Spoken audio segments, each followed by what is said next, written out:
오늘도 우리 금요 기도에 오신 성도님들 진심으로 환영합니다. 다 같이 은혜를 사모하며 갈망하며 나아가기 참 좋은 시간이라고 생각이 듭니다. 금요일 저녁은 특히나 우리가 함께 한 마음으로 기도하기에 참 좋은 시간인 것 같습니다. 예전에 사역하던 교회가 저는 고신측에 있던 교회였었습니다. 그때 교회에서 주일 오후 세미나를 열었었는데 그때 강사가 손봉호 교수님이셨습니다. 손봉호 교수님 아마 많이들 아시리라 생각을 합니다.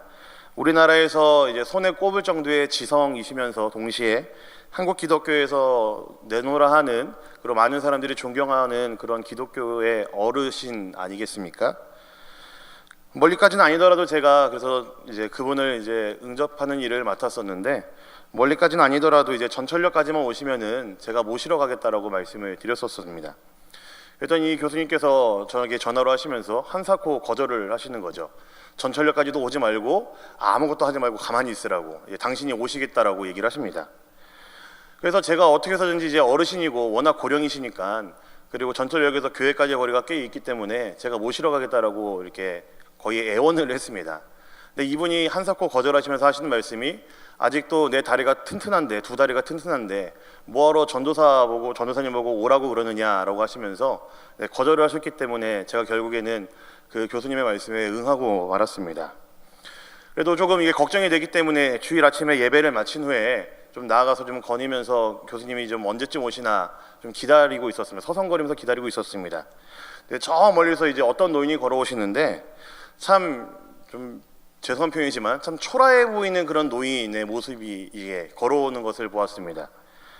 그래도 제 마음에는 이제 강사로 오시기도 하고 또 그렇게 유명한 어른이시고 지성이시고 석학이신 분이 조금 이제 옷도 좀 이게 갇혀 입고 오시면은 참 좋았을 것 같다라는 생각을 하고 있었는데, 혹은 이제 명품은 아니라고 할지라도 좀 뭔가 번듯한 옷을 입고 오시면 좋겠다는 생각을 하고 있었는데, 정말 누가 봐도 이제 오래돼 보이는 그런 좀 마이라고 하지 않습니까? 그 마이 하나 걸치시고, 그리고 정장 바지 같은 거 하나 입으시고, 그리고 손에는 이제 오래된 이제 007 가방, 서류 가방을 들고, 또 머리엔 중절모를 쓰시고, 낡은 중절모를 쓰시고 이렇게 걸어오시는 것이 눈에 들어왔습니다. 죄송한 말씀이지만 정말 볼품없고 정말 초라한 모습의 노인이었습니다. 하지만 이제 모시고 나서 세미나가 시작하고 난 다음에 이분의 입술을 통해서 전해지는 그런 가르침들이, 그리고 그분의 말씀들이 정말 이제 저는 지금까지도 잊혀지지 않을 정도로 되게 큰 울림을 주는 그런 말씀들이었고 그런 가르침들이었습니다. 자칫 초라해 보이는 모습과는 상관없이 그분의 가르침은, 그리고 제가 경험했던 짧은 시간이지만 그분의 인품은 정말 진짜라고 말할 수 있을 정도로 정말 대단한 것이었습니다. 저같이 덩치가 큰 사람이라 할지라도 그분의 어떤 가르침과 그분의 인품에 압도되기에 정말 충분했었던 그런 경험을 제가 했었습니다. 저는 오늘 교회 이야기를 하려고 합니다. 네, 제가 굳이 이 교회 이야기를 하기 전에 앞서서 이 어르신과의 일화를 꺼낸 데에는 이유가 있습니다.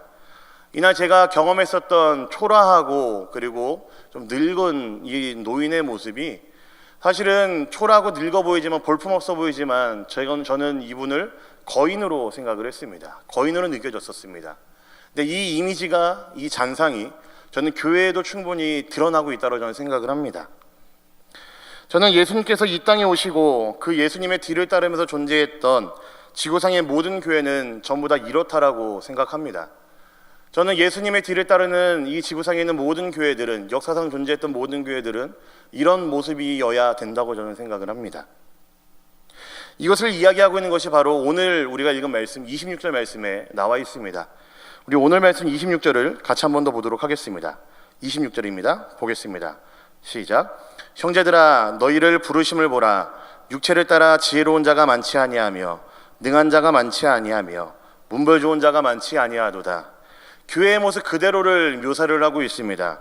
실제 그대로 있는 초대교회의 모습입니다. 당시 교회에는 지혜로운 자, 학적으로 뛰어난 학자들이 그렇게 많지 않았습니다. 유력 인사나 유명한 가문 출신의 어떤 재력가들 또한 교회에 그렇게 많이 있지 않았습니다. 교회에 유입된 사람들 몇 면을 보면은 오히려 사회적으로 약자라고 칭해질 만한 그런 사람들이 교회 안에는 굉장히 많이 있었습니다. 노예들, 여인들, 그리고 가난하고 굶주린 사람들, 병든 사람들이 교회라고 했을 때 그 교회를 이루고 있는 주류들이었었습니다. 교회 멤버 주류는 바로 이렇게 사회적인 약자들이었었습니다. 물론 개 중에도 사회적으로 이제 유력한 사람들이 전혀 없었던 것은 아니지만 대체적으로는 사회적으로 소외받고 있고 사회에서 약자로 불려진 사람들이 교회 안에 대다수였었습니다. 한마디로 오늘 말씀의 제목처럼 초라한 교회였다라는 이야기입니다. 당시 있던 교회 어디를 둘러봐도 사실 교회 자체는 내세울 게 없는 그런 공동체였습니다. 교회 안에 있는 멤버들을 바라봐도 그랬었고 그 한 명 한 명의 모습들을 살펴봤을 때는 사회의 약자들로만 구성되어 있는 굉장히 연약하고 초라한 공동체, 바람을 한 번만 휙 불면 날아가 버릴 것 같은 그런 꺼질 것만 같은 불씨와 같았던 공동체가 바로 이때 당시의 교회였었습니다. 이것이 의도된 상황이었는지 아니면 누가 만들어낸 상황이었는지 어쩌다 보니 그렇게 된 것인지는 잘 모르겠습니다. 여하튼 이때 당시 교회의 모습들은 이랬다라고 오늘 말씀을 통해 우리는 볼 수가 있습니다. 그런데 성경은 특히나 오늘 우리가 읽은 이 말씀은 이 상황에 대해서 이렇게 해석을 합니다.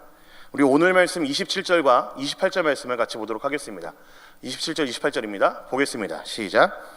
그러나 하나님께서 세상에 미련한 것들을 택하사 지혜 있는 자들을 부끄럽게 하려 하시려고 세상의 약한 것들을 택하사 강한 것들을 부끄럽게 하려 하시며 하나님께서 세상의 천한 것들과 멸시받는 것들과 없는 것들을 택하사 있는 것들을 폐하려 하시나니. 뭐라고 얘기를 하고 있습니까? 당시 교회의 모습은 초라했지만 세상을 부끄럽게 만드는 공동체였다라는 이야기입니다. 세상에 있는 지혜 있는 것, 강한 것을 부끄럽게 하는 것이 바로 우리가 방금 살펴보았지만 초라한 모습을 갖고 있었던 교회가 바로 지혜 있는 자들, 강한 것들을 부끄럽게 만들었었다라는 이야기입니다. 초라한 교회, 하나님께서 이 땅에 교회를 세우실 때 가졌던 그 원대한 꿈을 표현하기에 가장 알맞은 표현이 바로 이 초라한 교회라는 표현일지 모르겠습니다. 당시의 교회는 초라했습니다. 그러나 세상을 부끄럽게 만드는 교회였었습니다. 초라했기 때문에 세상에 주눅드는 교회가 아니라 초라했지만 오히려 세상을 더 부끄럽게 만드는 그런 교회였었습니다. 이게 왜인지 아십니까? 세상이 해내지 못하는 것들을 교회는 해냈었기 때문에 그렇습니다. 화려하고 강력한 세상이 해내지 못하는 일, 유력한 힘을 가진 자들이 벌떼처럼 모여있지만 그들이 감히 해내지 못하는 일, 그 일을 초라한 모습을 가진 교회는 해냈었습니다. 병 고치는 일, 귀신 쫓는 일, 물론 이런 것들이 교회가 했던 일이 맞습니다. 하지만 이보다 더한 일이 무엇인지 혹시 짐작하실 수 있겠습니까? 초대교회 가운데 일어났었던 여러 기적들 가운데 그 기적들 중에 가장 놀라운 기적이라고 할 수 있는 것은 교회 안에서 초라한 모습을 가지고 있는 그 교회 안에서 완벽한 사랑과 완벽한 나눔이 이루어졌었다라는 것입니다. 세상이 따라올 수 없는 사랑을 보여주는 것이 교회였고 세상이 보여줄 수 없는 나눔을 보여줄 수 있는 것, 나눔을 실행할 수 있는 것이 바로 교회였었습니다. 사도행전 2장 43절부터 45절을 보면 이렇게 기록이 되어 있습니다. 우리 말씀을 또 한번 같이 보도록 하겠습니다. 네, 같이 보겠습니다. 시작.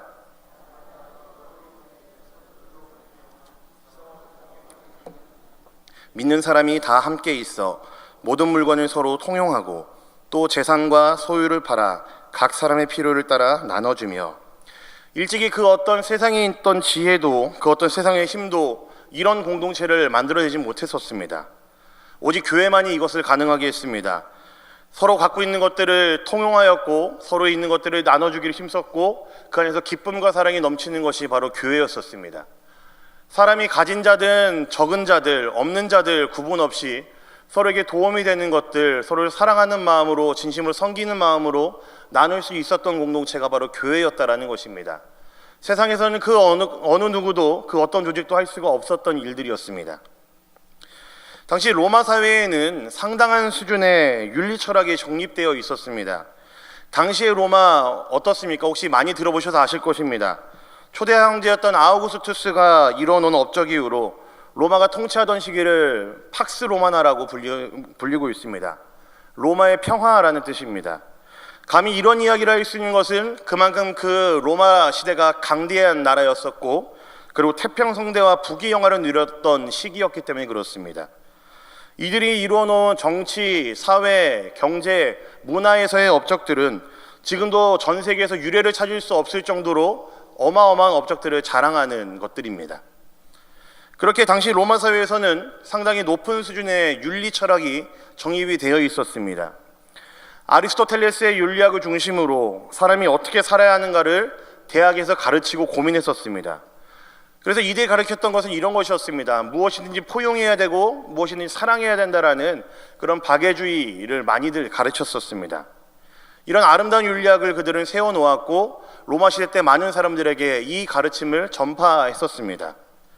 이것이 얼마나 대단한 것이냐면요, 지금도 대학에서 교재로 사용하고 있을 정도로 아리스토텔레스의 윤리학이라는 것은 굉장히 뛰어난 업적 중에 하나로 지금 평가하고 있습니다.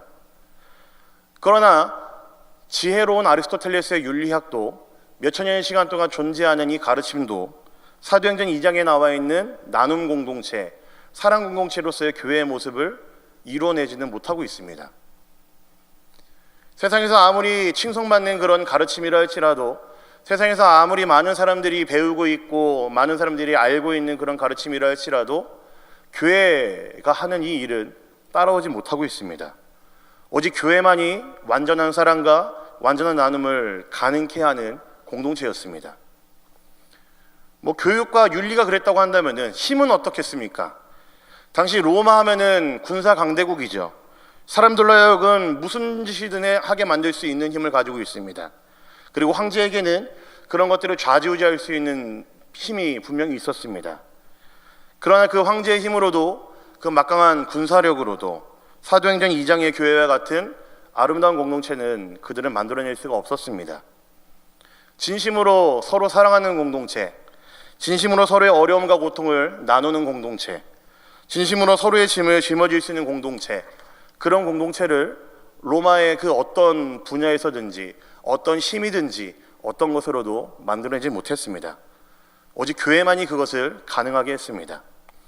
초라한 교회, 너무나 연약한 자들이 모여있고 약해 보이는 그 교회가 그것을 가능하게 했습니다. 노예들, 여인들, 가난뱅이들이 주류를 이루고 있는 초라해 보이는 교회가 그 일들을 해냈었다라는 이야기입니다. 그래서 교회는 초라하지만 세상을 부끄럽게 하는 모습을 갖고 있습니다. 이게 바로 교회의 모습입니다. 그렇다면 오늘 말씀을 통해 살펴볼 이 고린도 교회의 모습은 어떠했을까요? 아마 많이들 아시겠지만 사실 그렇지는 못했습니다. 사도행전에 등장하는 교회와 그렇게 큰 시간 차이가 없는 교회임에도 불구하고, 거의 동시대에 존재하는 교회였음에도 불구하고 고린도 교회는 초라한 모습을 가졌지만 세상을 부끄럽게 하는 모습을 갖춘 교회는 아니었었습니다. 사실 오늘 우리가 읽은 말씀은 사도 바울의 어떤 울분이 표현되고 있는 말씀이라고 저는 생각을 합니다. 얘들아, 교회가 이런 교회가 되어야 되는데 너희는 왜 그런 교회가 되지 못하고 있니?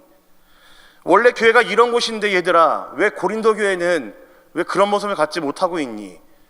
사도 바울의 이 울분이 들어있는 것이 바로 오늘 우리가 읽은 이 말씀에 사이사이에 들어있습니다. 초대교회에서는 저는 처음에는 이제 굉장히 불우한 사람들이 모이는 것이 교회라고 그랬는데, 고린도 교회는 그 상황과는 조금 다르게 오히려 조금 더 많은 분포를 가지고 있었던 것이 유력한 사람들이었던 것으로 보여집니다. 부유한 사람도 더러 있었던 것 같고, 워낙 이제 고린도라는 도시 자체가 번성한 도시라서 그런지 모르겠지만 사회적으로 지위가 있는 사람, 많이 배운 사람들도 교회 안에 조금은 있었던 것 같습니다. 또한 영적으로 은사를 받은 자들이 너무나 많았기 때문에 아무튼 교회 자체가 굉장히 준비가 잘 돼 있는, 겉으로 보기엔 준비가 잘 돼 있는 그런 교회였었습니다. 은사에 대한 어떤 서로의 논쟁들이 있는 것을 보면 알 수가 있죠. 그런데 고린도 교회는 전혀 아름답지 못했습니다. 나눔의 공동체, 사랑의 공동체가 되기보다는 다툼과 갈라짐의 온상이 되어버렸습니다. 교회는 4개의 분파로 갈라져갖고 서로 싸우고 있었고 서로를 비방하고 있었습니다. 공공연하게 음행이 벌어지고 있었고 입에 담기도 부끄러울 정도로 근친끼리 상관하는 일들도 벌어지고 있었습니다. 심지어 세상 법정에 성도들끼리 가서 재판을 하며 누가 옳은지를 이제 다투어 보자라는 이야기도 왕왕 있었습니다. 세상을 부끄럽게 만드는 교회가 되어야 되지만 고린도 교회는 오히려 세상 앞에 부끄러운 교회가 되어버렸습니다. 요즘 우리의 한국교회와 그렇게 크게 다르지가 않죠. 우리 한국교회는 이제는 더 이상 초라한 교회라고 불리기 힘들 정도로 엄청난 괴물이 되어버렸죠. 부자들도 많고 배운 사람들도 많고 사회적으로 이제 유력 인사는 셀 수 없을 정도로 많은 것이 교회라는 공동체가 되어버렸습니다. 지금도 한국교회에서 자랑하고 있는 것 중에 하나가 무엇입니까? 교회 안에 역대 대통령이 배출했다라는 것, 이것도 교회 안에 자랑이 되고 있지 않습니까? 국회의원의 3분의 1 정도가 기독교인이라고 할 정도로 이제 교회 안에는 굉장히 유력한 자들이 많아지기 시작했습니다. 제가 얼마 전에 기사를 통해서 알게 된 것인데, 방송 3사, SBS, KBS, MBC 이 3사 다음으로 가장 이제 부유한 방송사가 어딘지 혹시 알고 계십니까? 아마 다들 예상하지 못하실 겁니다. 네 번째로 부유한 방송사는요, 극동방송이랍니다. 기독교 방송사입니다. 그들이 얼마나 부를 축적했는지, 그리고 더 나아가서 교회가 얼마나 부를 쌓고 있는지 알 수가 있는 대목입니다. 교회는 돈도 많아지고 사회 각계각층의 영향을 발휘할 수 있는 입지전적인 인물들이 늘어나기 시작했습니다. 교회는 더 화려해져 가고요. 이게 비단 건물의 모습뿐만이 아니고 교회 내에 있는 여러 구성원들의 모습 또한 점점 더 화려해져 갑니다. 그래서 한국교회의 모습을 조목조목 살펴보면은 참 이때 당시에 고린도 교회의 모습과 많이 닮아 있다는 생각을 합니다. 할 수밖에 없습니다. 더 나아가서 좀 우리에게 도전을 주고 우리에게 울림이 되는 것은 혹시나 우리 영동중앙교회가 이런 모습이 있진 않을까 한번 좀 살펴봐야 되겠습니다. 돌아봐야 될 필요가 있습니다. 이런 일들이 왜 일어났겠습니까? 사도 바울은 고린도 교회의 이런 여러 가지 일들, 교회가 마땅히 갖춰야 될 모습들을 갖추고 있지 않는 이 고린도 교회의 모습을 보면서 사도 바울은 진단을 내렸습니다. 두 가지 진단을 내렸는데요. 하나는 없어야 할 것이 있기 때문에 이런 일이 벌어졌다고 진단을 내렸고요. 마땅히 있어야 될 것이 없기 때문에 이런 일이 벌어졌다는 진단을 내렸습니다. 첫째로 있어야 되는데 없어야 되는데 있는 것이 있습니다. 그것은 바로 자랑이라고 할 수가 있습니다. 오늘 말씀 29절에 보면은 그 단서가 나와 있습니다. 우리 오늘 말씀 같이 보도록 하겠습니다. 29절입니다. 보겠습니다. 시작. 이는 아무 육체도 하나님 앞에서 자랑하지 못하게 하려 하심이라. 고린도 교회가 무기력한 교회가 되어버린 데에는, 아름답지 못한 교회의 모습을 갖고 있게 된 데에는 그들에게 지혜가 부족했기 때문이 아니었었습니다. 혹은 그들에게 어떤 사회적인 능력이 부족해서 모자라서 그랬던 것이 절대로 아니었었습니다. 사도 바울이 고린도 교회의 문제에 대해서 진단 내리기를, 고린도 교회가 왜 이런 문제가 생겼냐 하면은 사도 바울은 사람의 자랑이 교회 안에 끼어들어 왔기 때문이라고 진단을 내렸습니다. 내가 잘났네, 내가 너보다 잘났네 라는 자랑, 내 말이 맞네, 너희의 생각보다는 내 말이 옳아라고 하는 그들의 자랑입니다. 이러한 자랑들이 교회 곳곳에 퍼져가지고 고린도 교회를 망가뜨렸다라는 이야기입니다. 자랑이 있는 곳에 하나님의 능력이 있을 리가 없습니다. 성경의 오래된 진리가 바로 이거 아니겠습니까? 많은 사람들이 사랑하는 성경의 교리가 있습니다. 믿음으로 구원을 받는다, 이신칭의 교리, 바로 그것입니다. 이신칭의 교리가 말하는 것이 무엇입니까? 우리가 받은 구원은 오직 은혜로만 받은 것이기 때문에 우리에게는 자랑할 것이 없다라는 것이 이신칭의 교리 아니겠습니까? 내가 구원받은 것은 내가 잘해서 받은 것이 아니고 오직 하나님의 전적인 은혜로 받은 것이기 때문에 내가 그 앞에서 자랑할 것이 아무것도 없고 내세울 것이 없다라는 것이 우리 교회들이 자랑하고 있는 교회의 교리 아니겠습니까? 전적인 은혜를 이야기하죠. 그런데 여기에 우리의 자랑이 끼어들면 어떻게 되겠습니까? 복음이 더 이상 복음이 아니게 돼버리고 은혜가 더 이상 은혜가 아니게 돼버리지요. 그래서 사도 바울은 이신칭의를 강력하게 이야기하는 로마서에서 우리들이 자랑하는 육신의 정욕과 자랑과 그렇게 싸우라고 이야기하고 있는 것 아니겠습니까? 그리고 이 고린도전서에서도 사도 바울은 이 자랑과 계속해서 싸우라고 이야기를 하고 있는 것입니다. 우리의 구원에, 우리가 받은 복음에 자랑이 끼면은 이 구원과 복음이 불가능하듯이, 별거 아닌 게 되어버리듯이 교회도 마찬가지라는 이야기입니다. 이 공동체를 아프게 하는 것, 가장 심각하게 병들게 하는 것이 무엇이라고 생각하십니까? 이단? 맞습니다. 외부에서 들려오는 핍박? 네, 그것도 맞습니다. 근데 이 두 가지 말고 저는 한 가지 더 추가해야 된다고 한다면은 우리 사람들의 자랑이 전 여기에 추가되어야 된다고 생각을 합니다. 내가 이런 사람인데, 내가 밖에서 이런 대우를 받는 사람인데, 이런 마음들, 세상에서 대우받던 것처럼 교회에서 똑같이 대우받고자 하는 마음들, 내가 그래도 목사인데, 내가 그래도 장로인데, 내가 그래도 세상에서 이만큼 대접받는 사람인데, 이런 마음들이 교회 공동체를 병들게 한다는 것이죠. 내 말이 옳다라고 고집하는 것, 내 말이 당연히 맞다라고 고집하는 것, 이것이 교회 공동체의 구석구석을 아프게 한다는 이야기입니다. 한 신학자가 이런 말을 했다고 합니다. 교회는 자격 없는 것들이 자격이 되는 유일한 기관이다라는 이야기를 했다고 합니다. 참 귀한 표현이죠. 굳이 말하자면 무자격이 자격이 된다라는 이야기입니다. 근데 저는 이 자격이라는 단어를 자랑으로 바꿔도 그 뜻은 통한다고 생각을 합니다. 교회는 내가 자랑할 것이 아무것도 없다라는 그 고백이 우리에게 진실로 자랑이 되는 공동체입니다. 가장 아름다운 교회는 자격 없음을 스스로 고백하는 사람들이 모인 공동체입니다. 이 지구상에서 가장 아름다운 교회, 가장 강력한 교회는 내 스스로 살 수 없음을 고백하며 내 힘이 아님을 고백하고 내 힘이 빠져 있음을 고백하는 그 사람들이 모여있는 공동체가 가장 아름다운 교회 공동체이죠. 우리 영동중앙교회가 그런 교회가 되어야 되지 않겠습니까? 우리 영동중앙교회에 있는 모든 성도들의 고백들이 내 힘으로 할 수 없음을 고백하며 내 자랑으로 할 수 없음을 고백하며 사는 사람들이 모여있는 그런 교회가 되어야 되지 않겠습니까? 우리 영동중앙교회가 그런 교회가 되기를 저는 간절히 소망합니다. 두 번째, 첫 번째는 없어야 될 것이 있기 때문에 이런 일이 벌어졌다고 했습니다. 그것이 바로 자랑이라고 말씀드렸죠. 두 번째는 그것과는 좀 반대입니다. 당연히 있어야 될 것이 없기 때문에 이런 일이 벌어지고 있다고 사도 바울은 진단을 내렸습니다. 그것이 무엇이냐면요, 바로 십자가입니다. 우리 오늘 말씀 고린도전서 2장 1절과 2절 말씀 보도록 하겠습니다. 네, 같이 보겠습니다. 시작. 형제들아, 내가 너희에게 나아가 하나님의 증거를 전할 때에 말과 지혜의 아름다운 것으로 하지 아니하였나니 내가 너희 중에서 예수 그리스도와 그가 십자가에 못 박히신 것 외에는 아무것도 알지 아니하기로 작정하였습니다. 사도 바울이 전했던, 교회들이 전했던 그의 메시지를 살펴보면은 항상 그는 예수님과 십자가만을 전했던 사람입니다. 어디를 가든지 사도 바울은 항상 예수 그리스도와 십자가만을 전달했던 사람이었습니다. 이유는 간단합니다. 이것이 바로 복음의 핵심이기 때문이며 교회는 그 예수 그리스도의 십자가가 바로 세워졌을 때에만 비로소 교회 자체가 바로 세워지기 때문에 그렇습니다. 지금 읽은 말씀이 무슨 뜻인지 아시겠습니까? 사도 바울이 탄식하고 있는 모습입니다. 내가 이 교회 고린도 교회에 처음부터 올 때부터 마음먹은 것이 있었는데 이 교회 안에, 교회 위에 십자가를 온전히 전하고 십자가를 온전히 세우는 것이었다. 나는 분명히 그렇게 했었고 그것만을 원했다. 그런데 지금 그 십자가 너희 어디다가 버렸니? 그 십자가 너희들 어디다가 치워버렸니? 사도 바울의 탄식이 들어있는 말씀입니다.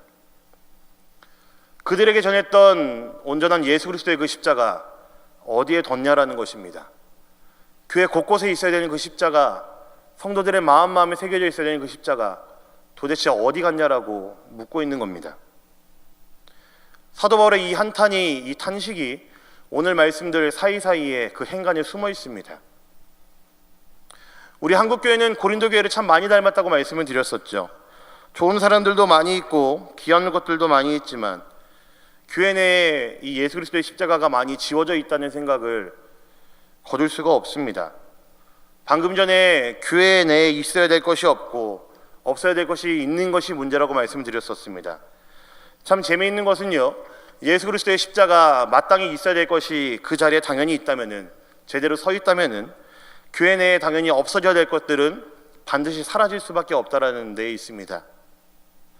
십자가가 온전히 바울의 마음에 새겨졌을 때에 바울의 고백은 이것이었습니다. 오호라 나는 공고한 사람이로다. 이것이었습니다. 내가 얼마나 무자비하고 내가 얼마나 연약한 사람인지를 고백을 했습니다. 또 더 나아가서 이런 고백도 했죠. 사도 바울은 나는 죄인 중에 괴수입니다. 내가 정말로 비참한 상태에 이를 수밖에 없는 비참한 상태에 있는 죄인임을 사도 바울은 고백을 했습니다. 내가 별거 아닌 존재라는 이야기이죠. 베드로는 어땠는지 아십니까? 주여 나를 떠나서서 내가 죄인이로소이다. 그 스스로 죄인임을 고백하면서 하나님 앞에 설 수가 없는 자임을 그가 고백을 했습니다.